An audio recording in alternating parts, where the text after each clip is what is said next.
Welcome to Calm Mind English. Sometimes life does not look broken from the outside. You wake up, answer messages, do what needs to be done, and keep moving through the day. But somewhere inside, there is a quiet space that feels strangely empty. It can be hard to explain this feeling because nothing is clearly falling apart. Your room may be clean enough. Your work may be getting done. People may see you as normal, calm, or responsible. Still, when the day slows down, you may feel as if something inside you has gone quiet. Not peaceful quiet, more like a silence where your feelings used to be. This kind of emptiness can feel confusing because your life gives you no clear reason to feel this way. You may think, I should be fine. I have food, a place to sleep, things to do, people around me, and no major disaster happening today. But the mind does not measure pain only by visible problems. Sometimes it becomes tired from living without enough inner connection. It can keep the routine running while quietly losing contact with meaning. Imagine someone coming home after a normal day. They put down their bag, check their phone, maybe eat something, maybe watch a video. Nothing dramatic happens. No one shouts. No crisis appears. But as they sit there, the room feels a little distant. The food has taste, but it does not feel satisfying. The screen is moving, but the mind is not really interested. Time passes, yet the person does not feel fully present in it.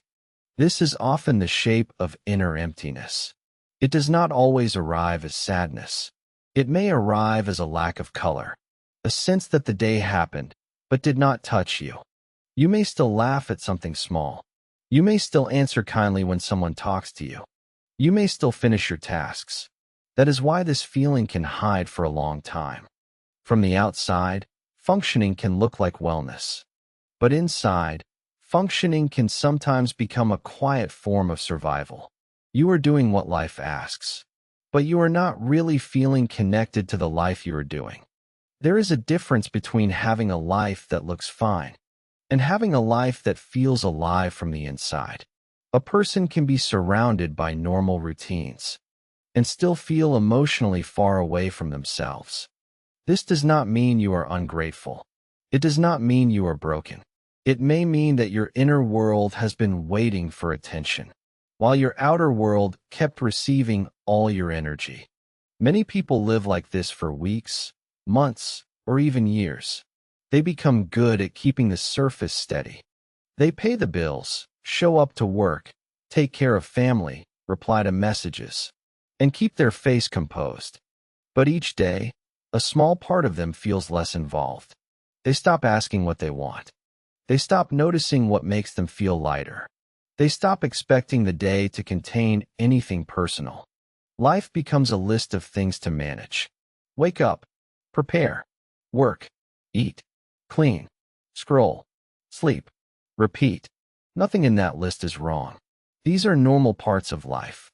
But when a person lives only inside management, the heart can start to feel unemployed. The mind needs more than tasks. It needs contact. It needs moments that feel real, not only productive. It needs small signs that you are not just moving through time, but actually living in it. When that contact disappears, emptiness often appears in very ordinary moments. You may open the fridge even when you are not hungry. You may pick up your phone without knowing what you are looking for. You may lie in bed and feel tired, but not deeply restful. You may have a free hour and still not know what to do with it. Nothing sounds exciting. Nothing feels worth starting. Even rest can feel flat. This is one of the quietest parts of emotional emptiness. It can remove desire before you even notice desire is gone. You are not strongly unhappy, but you are not truly moved by anything either. Because of that, many people try to fix the feeling by adding more stimulation, more videos, more snacks, more shopping, more noise, more plans. For a short time, stimulation can cover the silence. It gives the mind something to hold. But when the noise stops, the same emptiness often returns. This is not because you failed to distract yourself well enough. It is because emptiness is not always a lack of entertainment. Often, it is a lack of honest connection with your own inner life. You may need to ask yourself gently, not as a test, but as a form of care. When did my days start to feel distant from me? When did I begin moving through life without really meeting myself inside it? The answer may not come quickly. It may not come in clear words. That is fine. The first step is not to solve everything. The first step is to notice the gap. Notice the difference between what your life looks like and what your mind feels like. Notice when you are smiling but absent. Notice when you are resting but still empty. Notice when you are busy but strangely untouched by the day. This noticing is not self-pity. It is honesty. And honesty is often the first place where feeling begins to return. You do not have to accuse your life of being bad. You do not have to make a huge change tonight. You only need to admit that a life can look fine and still need deeper care. A clean room can hold a tired mind. A normal schedule can hide a quiet sadness. A responsible person can still need softness, meaning, and a place to feel human again. So if your life looks fine, but your mind feels empty, try not to judge the emptiness too quickly. Sit with the possibility that something in you is not asking for a new identity, a dramatic escape, or a perfect answer. Maybe something in you is simply asking to be felt again.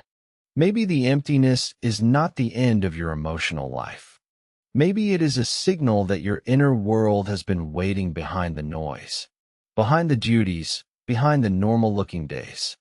And maybe, for now, the most honest beginning is very small. You do not have to force happiness. You do not have to pretend that everything is meaningful. You can simply notice the quiet truth.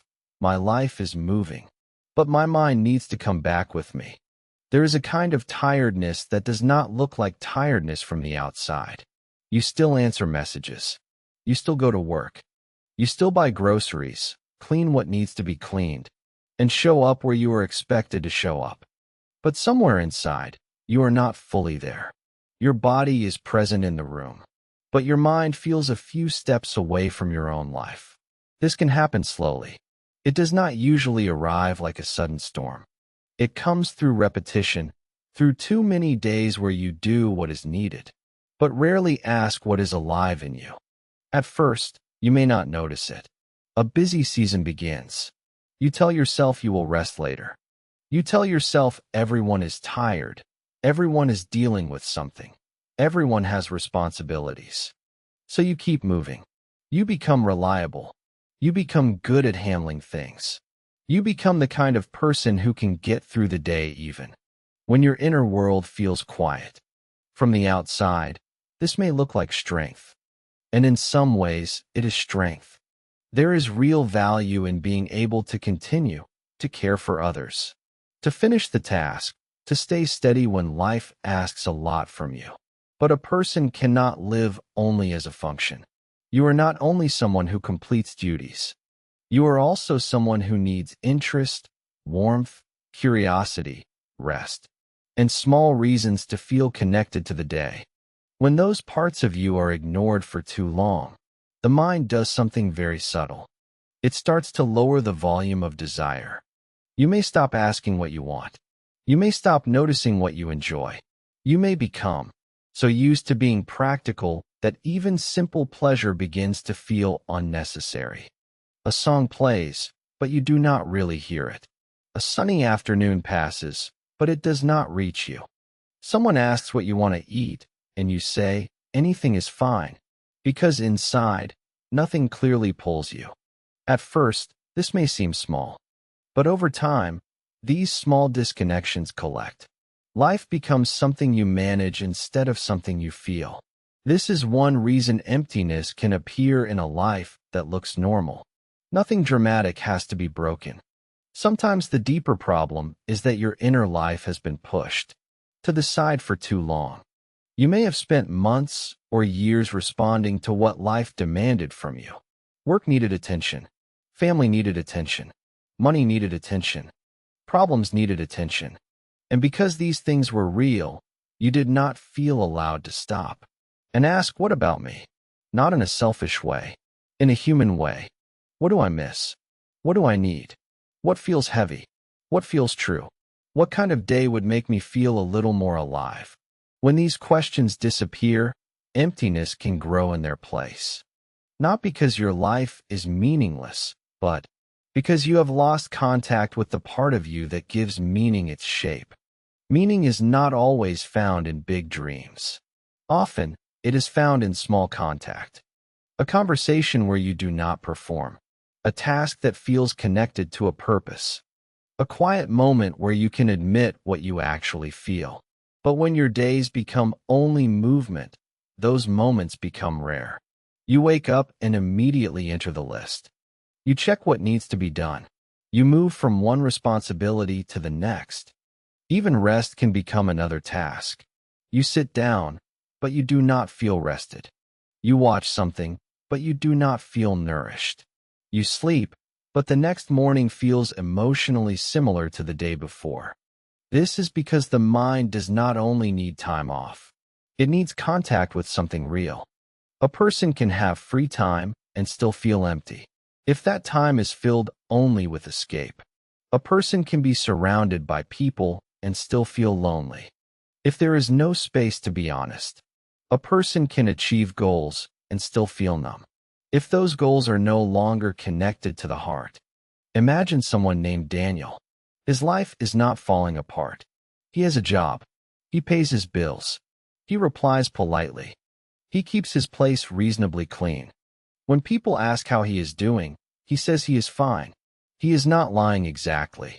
There is no clear crisis to explain. But when he comes home at night, he stands in the kitchen for a moment and feels nothing. He opens the fridge, closes it, checks his phone, and sits down. The room is quiet, but not peaceful. It is the kind of quiet that makes him feel far from himself. He thinks maybe he is just tired. So he eats something quick. He watches videos. He tells himself he should be grateful because many parts of his life are stable. Still, a question sits in the background.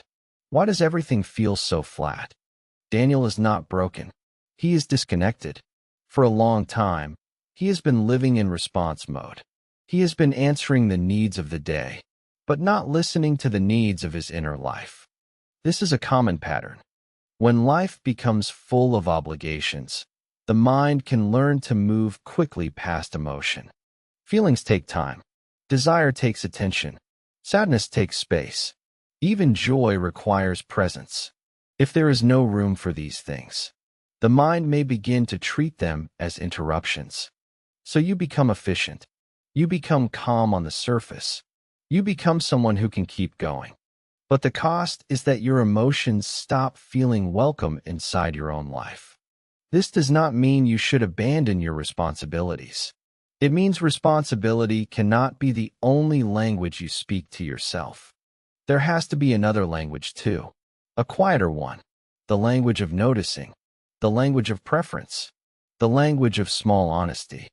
It may begin with a simple question, not, what is wrong with my whole life? That question is too heavy, and it can make the emptiness feel bigger. A gentler question is, where did I stop feeling included in my own day?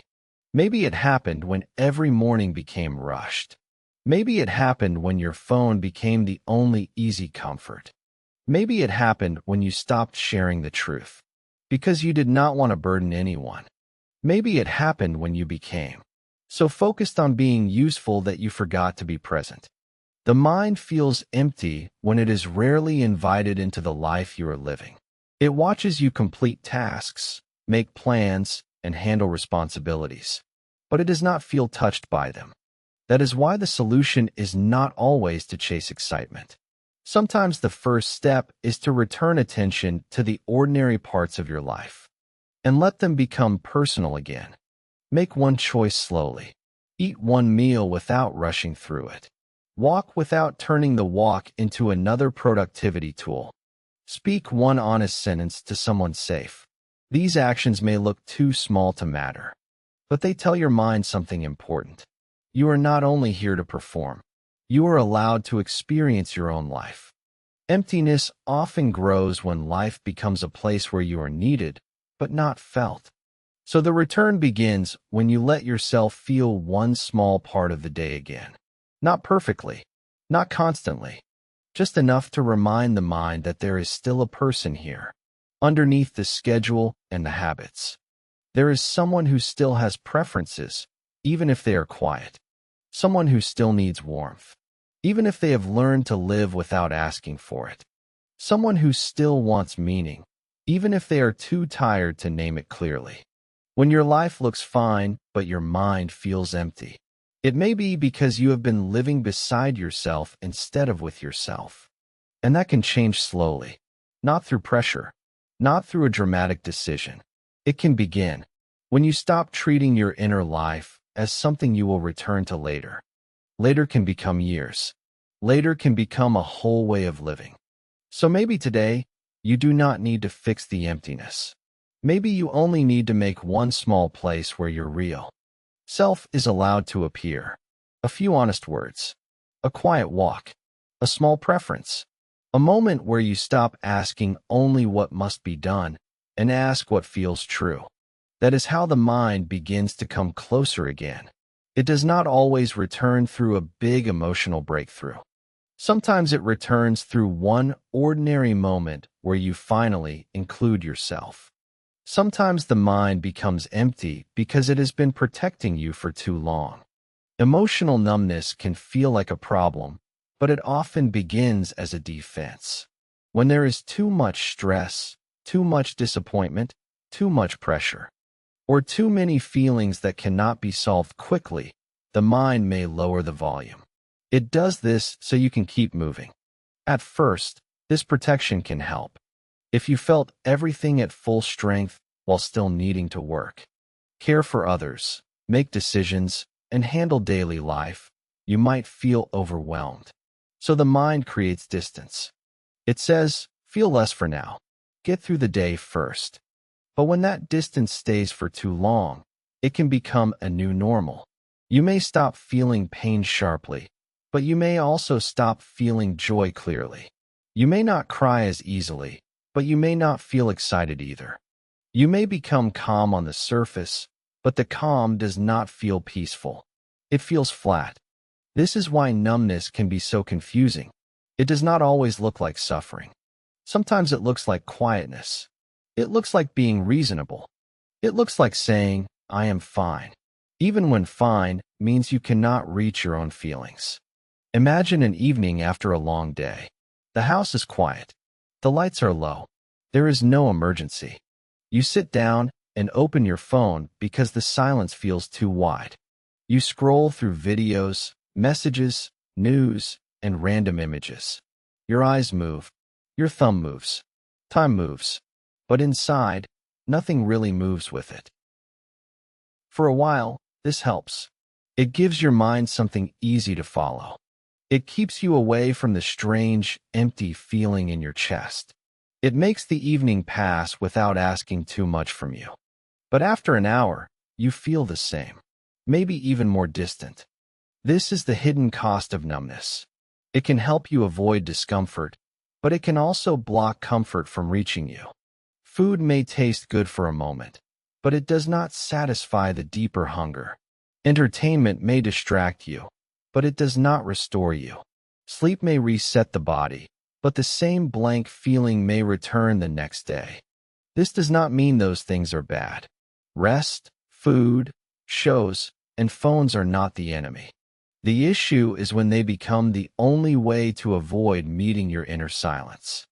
Numbness often grows when a person has not had a safe place to feel.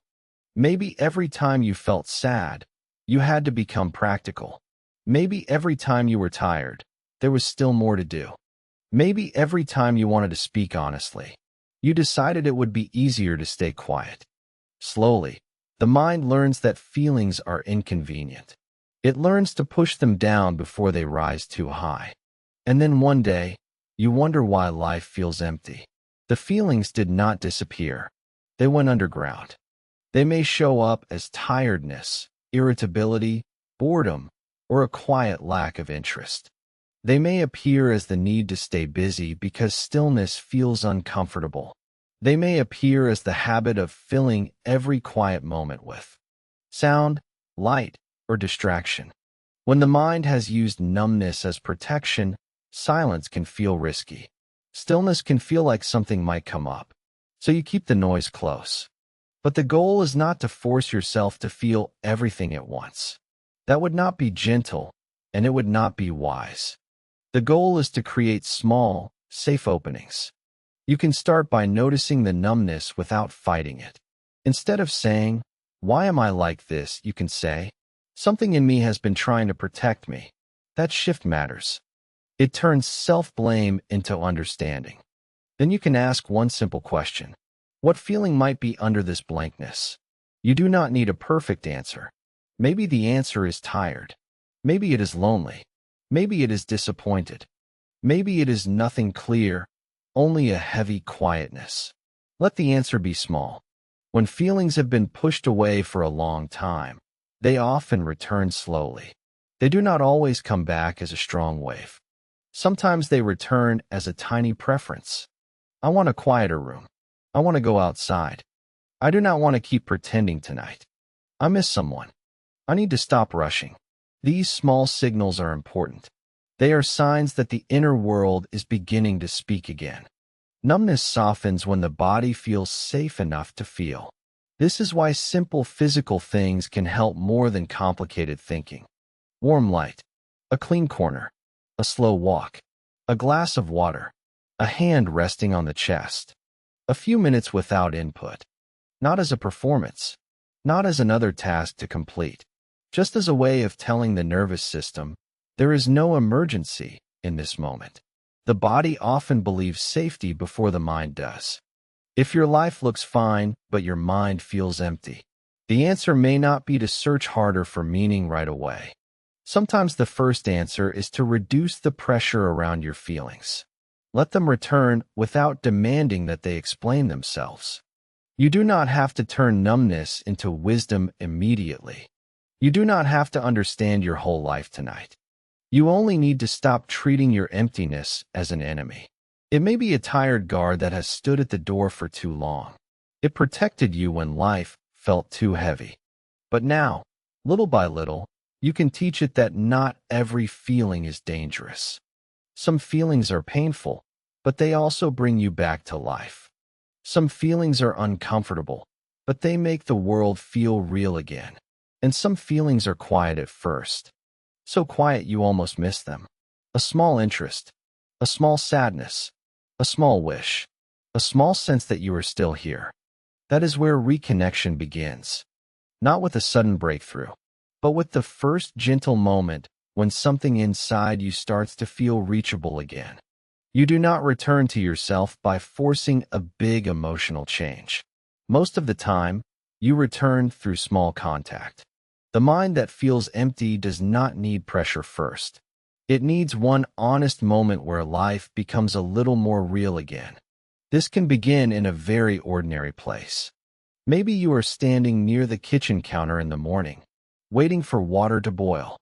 Maybe light is coming through the window, and for a few seconds you are not checking your phone or planning the next thing.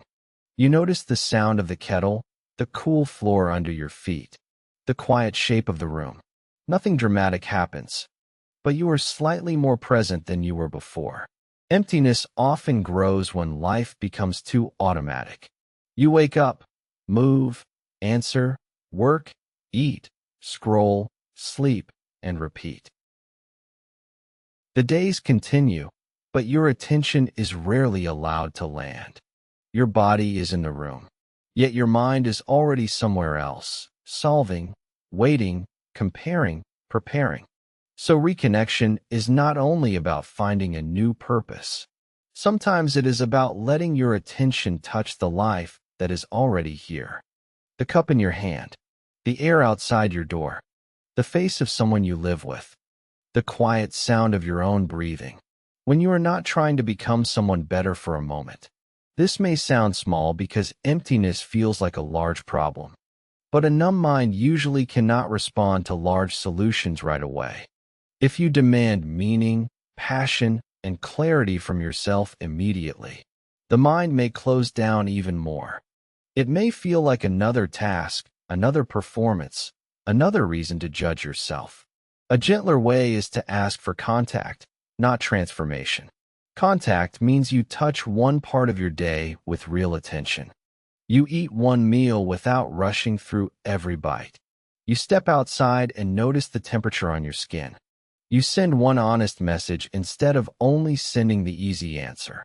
You clean one small space because you want the room to feel more breathable, not because your life must be fixed tonight.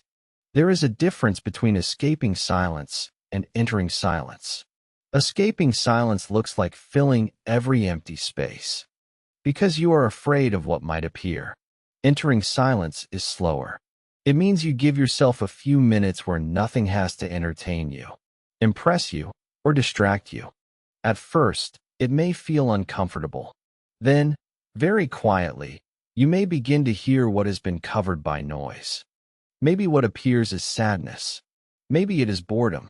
Maybe it is a simple wish that you have ignored for a long time. You might realize that you miss walking outside without a reason. You might realize that you want to call someone, not because there is news, but because you miss their voice. You might realize that you are tired of living only in response to duties.